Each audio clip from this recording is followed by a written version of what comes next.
There is a moment in the life of every royal family when the silence inside the palace walls becomes louder than anything said on the outside.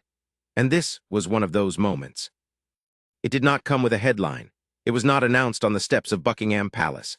There was no press conference, no carefully worded statement read into a cluster of microphones.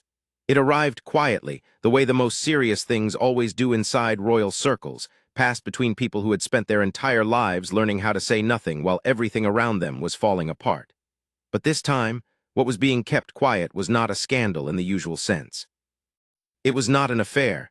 It was not a photograph taken at the wrong moment. This time, the silence surrounded something far older, far more personal, and far more explosive than any tabloid story. It surrounded money. It surrounded inheritance. And it surrounded the most painful question of all: what does a family owe to a member who chose to leave? There is a moment in the life of every royal family when the silence inside the palace walls becomes louder than anything said on the outside. And this was one of those moments. It did not come with a headline. It was not announced on the steps of Buckingham Palace. There was no press conference, no carefully worded statement read by a spokesperson into a cluster of microphones. It came quietly, the way the most serious things always do inside royal circles, passed between people who had spent their entire lives learning how to say nothing while everything around them burned. But this time, what was being kept quiet was not a scandal in the usual sense. It was not an affair, not a public embarrassment, not a photograph taken at the wrong moment. This time, the silence surrounded something far older, far more personal, and far more explosive. It surrounded money. It surrounded inheritance. And it surrounded the very question of what it meant to carry the Sussex title across an ocean and believe that doing so still entitled you to something from the family you had walked away from. Prince William had known for a long time that his relationship with his younger brother Harry was not going to recover easily. The two men had grown apart in ways that went deeper than any single argument, any single interview, any single book. The distance between them was not just geographical. Though Harry now lived thousands of miles away in Montecito, California, with his wife Meghan and their two children, Archie and Lilibet, the distance was something else. It was a distance built from decisions, from choices made publicly and privately, from words spoken in front of cameras and words written on pages that circled the globe. William had watched all of it, and William had said very little. That was his style. That had always been his style. He was not a man who aired his grievances in public. He was trained from childhood to absorb, to wait, and to move when the moment demanded it, not before. So when information began to surface about what Harry had quietly claimed regarding inheritance connected to their mother, Princess Diana, and their great-grandmother, the Queen Mother, William did not explode in the way some might have expected. He went still. And in royal circles, stillness from William was often more frightening than fury. The claims that had begun to circulate were not entirely new in their basic facts. Everyone who followed the royal family with any seriousness knew that Diana left an estate of roughly $30 million, but at least a third of that was paid in inheritance tax, leaving nearly $18 million, split equally between William and Harry. The money was not simple to access. It was structured carefully, deliberately, in a way that reflected both Diana's wishes and the legal realities of administering a royal estate. Upon reaching 25, William and Harry were entitled to all of the income of their share. However, when they each turned 30, they were able to request their full share of the capital, rather than only receiving the interest on that sum. By the time Harry reached 30, reports suggested each brother had received something in the region of £10 million from their mother's estate. And then there was the Queen Mother's Trust. The Queen Mother is understood to have created a trust worth around £19 million in 1994 for her great-grandchildren, structured to deliver tax-free lump sums, with younger royals receiving one payment on their 21st birthdays and a second on their 40th birthdays. Reports suggest Harry collected between £7 million and £8 million from that fund when he turned 40 in 2024. Gordon Law Group +3.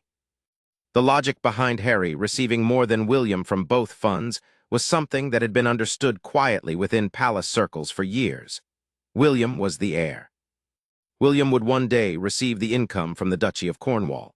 William inherited the vast duchy estate from his father, King Charles III, and earns a private income from the 54,000 hectares of land across 21 counties in England and Wales. William would eventually inherit the crown itself.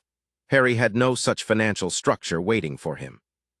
So Diana had reportedly arranged things to give Harry a larger share, and the Queen Mother had done something similar, ensuring that the younger prince would not be left financially dependent on an institution he had no formal future role within. As the future king, William's net worth is on track to continue surpassing Harry's, and Diana's didn't factor in this detail. So Charles set up a separate trust for Harry to leave him a little extra, and his great-grandmother, the Queen Mother, did the same. Hello, Reader's Digest. All of this was understood. All of this had been reported in various forms over the years. But what was different now, what made the private papers that had surfaced so significant, was not the existence of the funds themselves. It was what Harry had allegedly claimed within certain private communications and documents. It was the framing. It was the tone. And more than anything, it was what those papers appeared to suggest about Harry's view of his continued entitlements. His belief that certain assets and financial interests connected to the Sussex title and to the Diana legacy were still owed to him, despite everything that had happened since 2020, despite his decision to step back from royal duties, despite the interviews and the memoir and the very public unraveling of what had once been a private family relationship. When William learned the substance of what was being discussed, when people close to him began quietly relaying the contents of what had been uncovered, his reaction was not immediate, and it was not theatrical. Those who knew him well described something more like a long exhale, followed by a quiet and focused kind of anger that was far more purposeful than heat. He had already been carrying a deep frustration about Harry's financial path since leaving royal duties. According to a report in Closer magazine, the heir to the throne made it known he felt it was a rotten situation that the Duke of Sussex might receive a huge sum without lifting a finger for it. With an unnamed source claiming, William was pretty disgusted that Harry was going to be cashing out and taking millions back to his Montecito home. But what had now surfaced in these private papers pushed that frustration into entirely new territory. Royal Insider. The papers did not change the legal reality of what Harry was entitled to. Money held in trust, established by Diana and by the Queen Mother, was legally Harry's. It could not simply be taken back. William knew that. His advisors knew that. No one inside the palace was suggesting otherwise. But what the papers revealed, or at least strongly implied, was a set of claims that went beyond what was legally settled. There were references to assets, to certain items of personal property with both symbolic and financial value, to specific elements of the Diana legacy that Harry appeared to believe should flow to him regardless of the deteriorating state of his relationships within the family. And it was the word regardless that seemed to cut through everything. Regardless of what he had said publicly, regardless of what had been written in his memoir, regardless of the damage done to his father's reputation, to his brother's family, to the institution that had shaped every single thing about both of their lives. The Spencer family, Diana's side, had always been a source of additional complexity in this story. Althorpe, the Northamptonshire estate where Diana spent part of her childhood, and which became the place of her burial, was not a royal property. One of the inheritance questions connected to the Diana legacy had to do with the Althorpe estate in Northamptonshire, where the late princess spent some of her childhood holidays before moving in permanently at 14. It belonged to the Spencer family, to her brother Charles Spencer, the 9th Earl Spencer. What would happen to various elements of the Diana legacy, including personal items, mementos, letters, and the question of who controlled certain aspects of her memory going forward, had never been fully settled to everyone's satisfaction. Harry's connection to his mother's memory was profound and public. He had spoken about it in every major interview he had ever given. He had built a significant part of his public identity around being Diana's son, around carrying her compassion and her outsider's relationship with the institution. That connection was real. No one disputed it.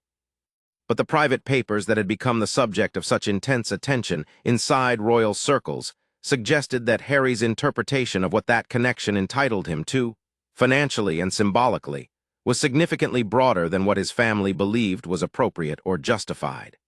Yahoo! Inside Kensington Palace, the atmosphere in the weeks following the emergence of these claims was described by those familiar with the situation as controlled but tense. William had always operated with a long horizon. He did not react quickly.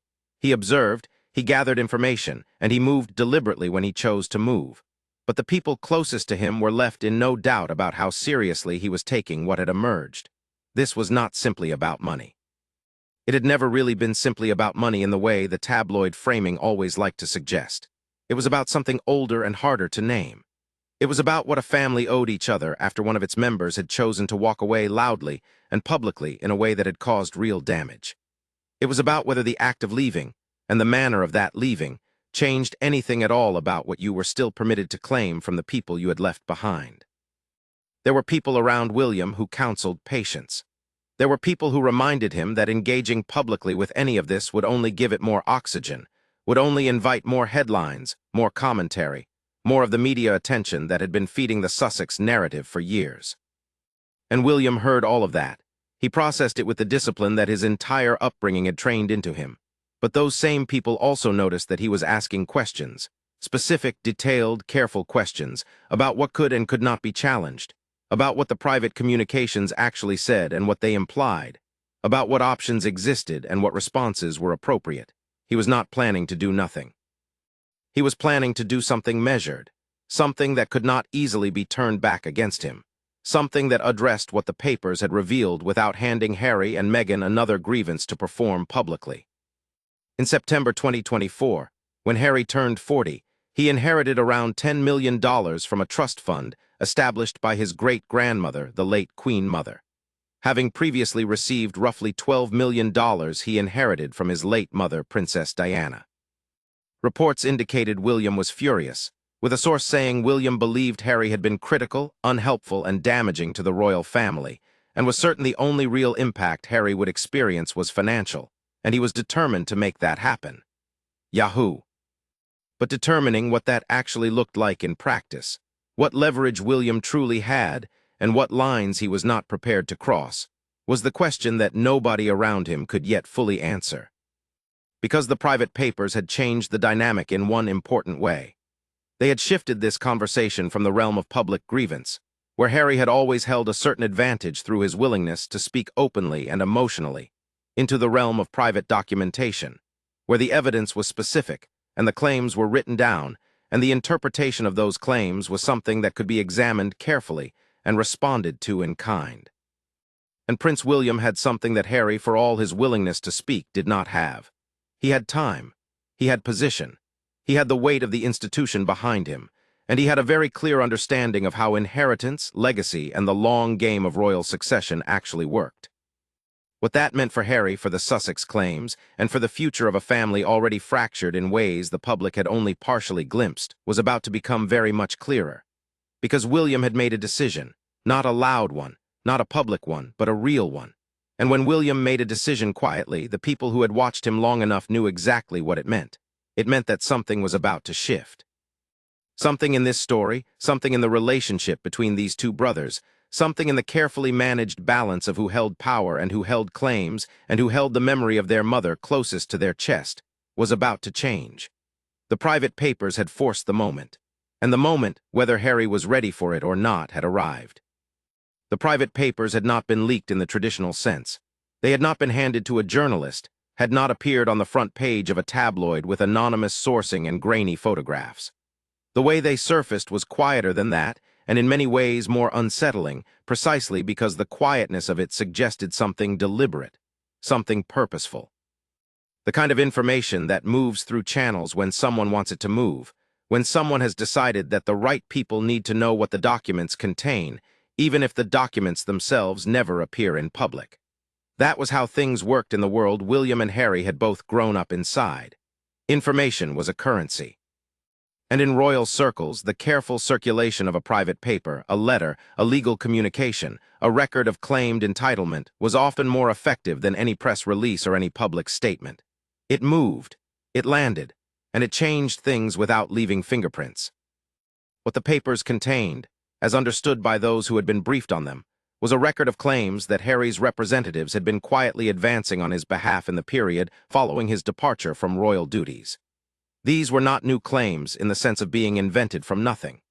They drew on real documents, real inheritance structures, real legal frameworks that had governed the Diana estate and the Queen Mother's trust for decades. But the interpretation they placed on those frameworks, the way they framed what Harry was owed, and what he believed he retained the right to access, was where the tension lay.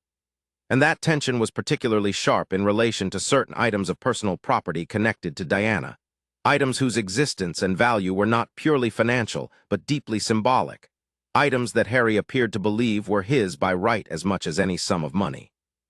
The change to Princess Diana's letter of wishes had been done in secret and kept under wraps for several years, ultimately breaking through an unrelated court case. The executors of Diana's estate had requested a variance of the will from the probate court, successfully obtaining a change that included a delay of the distributions to William and Harry and a restructuring of what Diana's godchildren would receive. That history of quiet amendment of changes made to royal inheritance documents behind closed doors was now sitting in the background of everything that was being discussed. Harry knew it. William knew it.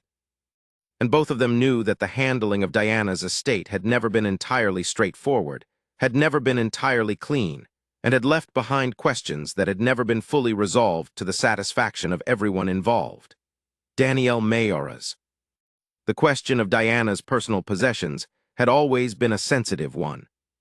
Her wardrobe, her letters, her jewelry, the objects that carried her presence in the most immediate and personal way, had been distributed in various directions after her death. Diana also left her wardrobe, including her wedding dress and personal jewelry, to her sons, and upon reaching their respective 30th birthdays, they were able to inherit the whole of their share of the trust fund. But not everything had been resolved neatly. There were items in collections, items that had moved through auction and exhibition and private hands, items connected to the Diana story in ways that carried both emotional and commercial value. And Harry, in the private papers that had now come to light, appeared to have been making arguments about some of those items, about his relationship to them, about what the fact of his being Diana's son continued to entitle him to in relation to the broader management of her legacy. Hello. William's view on this, from everything that people close to him could gather, was categorical. He understood his brother's grief. He had lived through the same loss. He had grown up in the same absence. But there was a line in his mind between the legitimate inheritance of sentimental objects and the leveraging of their mother's memory as a basis for ongoing financial and symbolic claims against a family Harry had publicly and repeatedly attacked. That line was not invisible to him. It was, if anything, one of the clearest lines he had drawn in the entire painful history of what had happened between them. William and Kate reportedly did not trust Harry or Meghan one bit, and the idea that Harry was cashing in on his great-grandmother's inheritance left a very bitter taste in their mouths.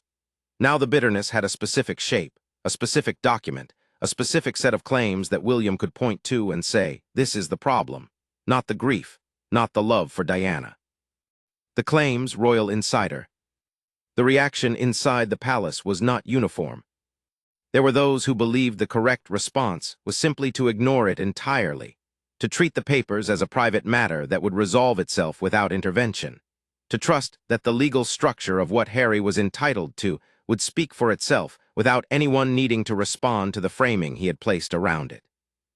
These were the voices of caution, the voices that always counseled against engagement, that pointed to the history of how every time the palace had responded to Harry and Meghan in any direct way, the response had somehow made things worse, had added energy to a narrative that fed itself on conflict.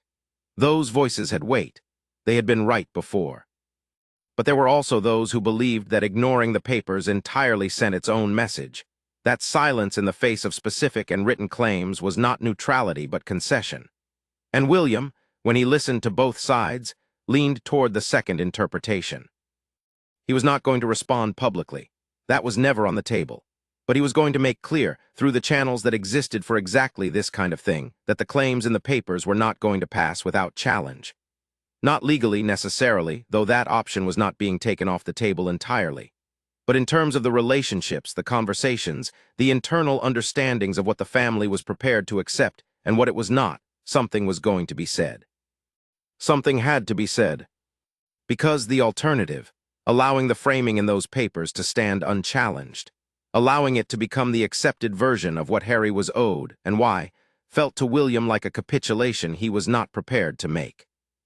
Prince William reportedly plans to make sweeping changes to the royal family once he becomes king. His vision for a leaner monarchy is not a secret, with plans that could extend to stripping Harry, Meghan, and their children of royal titles through a formal letter patent ratified by Parliament in the early weeks of King William's reign. The inheritance dispute fed directly into that broader vision. Because what the papers revealed was not just a disagreement about money. It was a disagreement about identity, about what the Sussex title carried with it, about whether someone who had stepped away from royal duties, who had built an independent life and identity in another country, who had publicly described the institution as damaging and the family as complicit in that damage, could still invoke that identity when it suited them financially and then set it aside when it did not. That contradiction was something William had never been able to accept, and the private papers made it impossible to keep accepting it in silence. The Royal Observer. Harry, for his part, had built a very particular narrative around all of this. In his memoir, he had described his inheritance from Diana as something he had always seen as belonging ultimately to his children, to Archie and Lilibet. In Spare, Harry wrote that he had always seen Diana's money as effectively belonging to his children, saying they saw that money as belonging to Archie and his sibling, and that using it to bankroll their new life would be a last resort. That framing was meaningful, and it was real. But it was also, from William's perspective, one part of a much larger picture that Harry was choosing to present selectively. Because the same person who described Diana's money as belonging to his children was also, according to the private papers, making claims that extended well beyond what had been legally settled, claims that rested on an identity he had publicly disclaimed, claims that invoked family connection while simultaneously using that family as material for books and interviews that had caused lasting damage. Inkle. The Duchess of Sussex, Meghan, was not absent from any of this. People close to William had long believed that Meghan was a central force in shaping how Harry approached his relationship with the royal family, including the financial dimensions of that relationship. Sources indicated that William's real problem was with his brother's wife, Meghan Markle. That assessment was not universally shared, and it was one that Harry himself had always pushed back against, arguing that his decisions were his own, and that Meghan was unfairly blamed for choices he had made independently. But the pattern of claims in the private papers, the careful legal framing, the way the documents positioned Harry's entitlements in relation to his identity as a Sussex, did not feel to those reading them like the work of a man operating alone. It felt coordinated. It felt considered, and that, perhaps more than anything else in the papers, was what had drawn William's full and undivided attention. Yahoo! Because this was no longer a story about two brothers who had grown apart and were managing their distance badly. It was a story about something being actively built on the other side of the Atlantic, a story about claims being carefully constructed and documented and positioned for purposes that were not entirely clear yet. And William, looking at the papers, was asking the question that any clear-eyed person in his position would ask. Not just what does Harry want right now, but what is this actually building toward? Because private papers with this level of legal framing, this level of specificity about inheritance and entitlement and the Sussex identity were not created casually. They were created with something in mind. And whatever that something was, William had decided that he was not going to find out about it after the fact. He was going to find out now. He was going to understand it fully. And then he was going to decide how to respond in a way that protected not just the institution, and not just himself, but the memory of a woman who had been used by enough people already.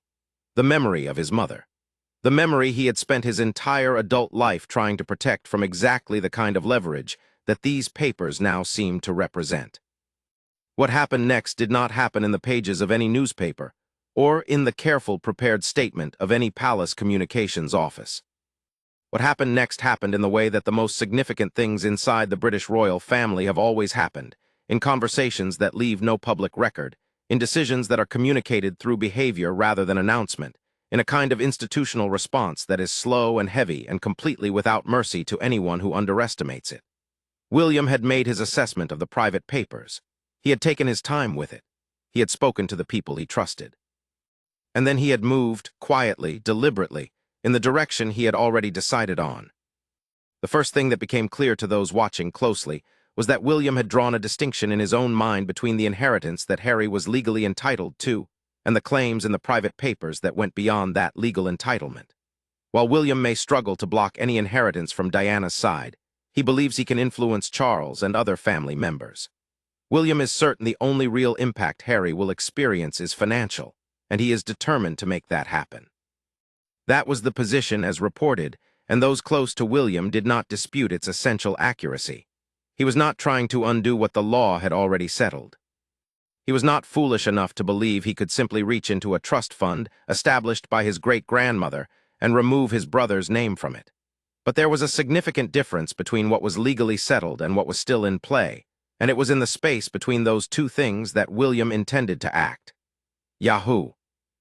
The claims in the private papers relating to certain assets, to specific items connected to Diana's personal legacy, to the broader question of how the Sussex identity would interact with the ongoing management of the Spencer estate and the various custodianships that surrounded Diana's memory. These were not all legally resolved. Some of them were matters of interpretation. Some of them were matters of relationship and agreement rather than statute. And it was in those areas that William had the most room to move, and where his response, delivered through the quiet machinery of royal family coordination, was most likely to be felt. He had spoken to people connected to the Spencer family. He had made clear his position on what Harry's claims implied about the management of Diana's legacy. And the Spencers, who had their own complicated and sometimes difficult history with the royal family, had nonetheless been listening. The State Department anticipated making its first production of non-exempt portions of responsive records at the end of July 2026, with regular productions every 8 weeks following that, as almost 2,500 pages of documents related to Harry had been under review by U.S. government officials. The existence of that parallel process in America, the slow and grinding release of government documents related to Harry's visa and his broader standing in the United States, was something that the people around William were also watching carefully. It was not directly connected to the inheritance dispute, but it was part of the same larger picture, the picture of a man whose position was more precarious and more contested than the public presentation of the Sussex brand always suggested. Every document that surfaced, in any country, in any context, added to a body of evidence about who Harry was and how he operated. And William understood that the accumulation of evidence mattered in this kind of dispute, even if each individual piece felt inconclusive on its own. Newsweek. Harry had responded to none of this publicly. Meghan had said nothing directly connected to it. Their office had issued no statement, had answered no questions specifically about the private papers or what they contained. That silence was itself a kind of communication, though what it communicated was not entirely clear. It could mean that they were not aware of how widely the papers had been circulated and discussed within the family. It could mean that they were aware and were choosing to let the situation develop before deciding on their response. Or it could mean that the papers had served their purpose, that the claims they documented had been intended not to provoke an immediate response, but to establish a record, to put certain positions in writing so that they existed formally and could be referenced in the future. All three of those interpretations were possible. And William, who had spent years learning to read his brother's tactical instincts, was not certain which of them was true. What William was certain of was that the papers had permanently altered something in the way he thought about the path forward. He had spent the years since Harry's departure managing his own feelings about it with a discipline that had impressed even the people closest to him. He had refused to engage publicly. He had absorbed the content of Spare without retaliating. He had watched interview after interview and kept his composure. But the private papers were different from public words. Public words could be dismissed as performance, as the necessary rawness of a man processing his grief and his grievances in the only way he knew how. Private papers with legal framing were something else. They were a strategy. And a strategy required a counter-strategy, not an emotional response, not a public statement, but a clear and considered understanding of where this was going and what needed to be put in place to protect what mattered. The plan that William was reportedly developing for his eventual reign would be enacted through a royal decree known as Letters Patent, ratified by Parliament, and would represent one of the most dramatic recalibrations of royal status in recent memory, bringing the British monarchy closer in line with its European counterparts, where several royal houses had already slimmed down their family ranks. That plan, already in development before the private papers surfaced, now had additional urgency attached to it, because the papers had made something concrete that had previously been abstract. They had made clear that the Sussex title was not simply a name that Harry and Meghan carried as a matter of personal identity. It was a legal and financial instrument that was being actively used to advance claims against the family. And if it was being used that way, then the question of what it actually conferred and what it did not was a question that would need to be answered definitively, not just inside the family but formally, institutionally, in ways that could not be walked back. The royal observer. The inheritance dispute, at its heart, was never really about the money. The money was real, and the sums involved were significant, but both William and Harry had resources that went well beyond what any single trust fund represented. Harry had expressed that he loved his country and missed it despite what some people in that country had done, saying it was really quite sad that he would not be able to show his children his homeland. That sadness, that sense of exile was real too, whatever the tensions that surrounded it. The inheritance dispute was about something harder to quantify. It was about what the name Sussex meant, and who had the right to determine that meaning, and whether a title conferred by the crown could be used against the crown's own interests without any consequence. William believed the answer to that last question was no. He had always believed it. And the private papers had given him, for the first time, something concrete to point to as evidence that the question was not hypothetical but active and urgent. Yahoo! The people around Harry, meanwhile, were not without their own resources and their own calculations. The full trial connected to Harry's legal claims against media organizations was scheduled before a judge for multiple weeks, with the Duke expected to give evidence over several days. Harry had spent years in the British courts, fighting for his own version of the truth, spending money and time and reputation in pursuit of accountability from institutions he believed had wronged him. That willingness to engage in prolonged legal and public conflict was not something William had ever fully shared. William avoided courts. He avoided direct confrontation. He worked through pressure and positioning rather than litigation.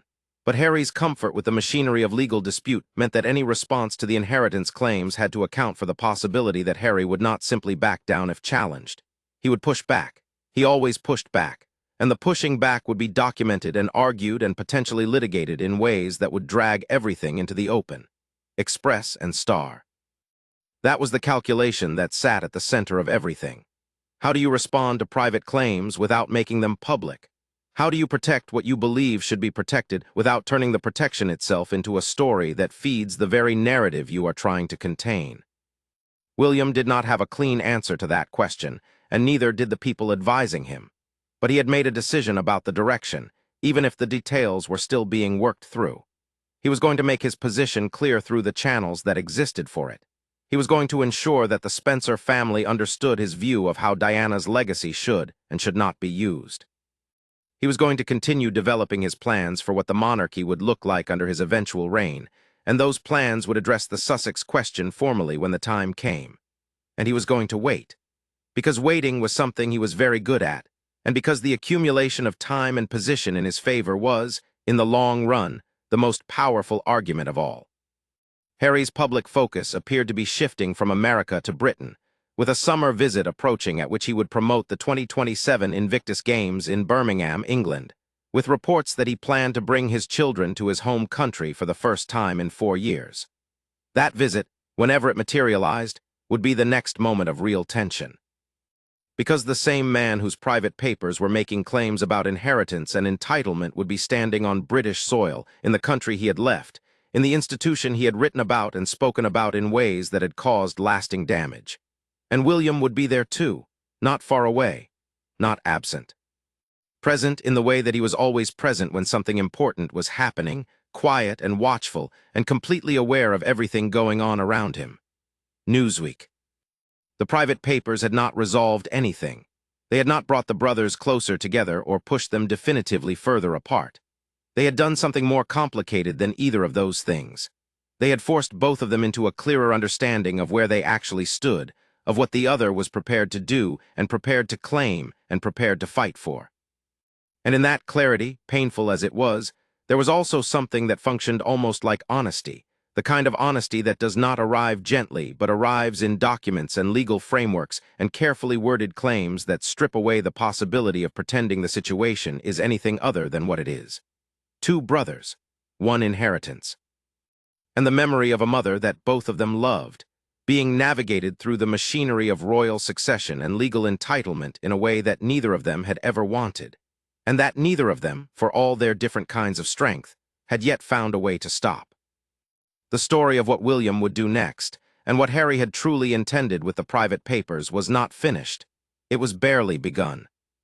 The documents had opened a chapter that the public had not seen, one that was being written in the language of inheritance law and private family pressure, and the long institutional memory of a monarchy that had survived far older and far stranger crises than the one that now sat, quietly and without announcement, at the heart of the Windsor family. What was certain was that nothing about it would be simple, and nothing about it, despite all the silence, was going to stay quiet forever.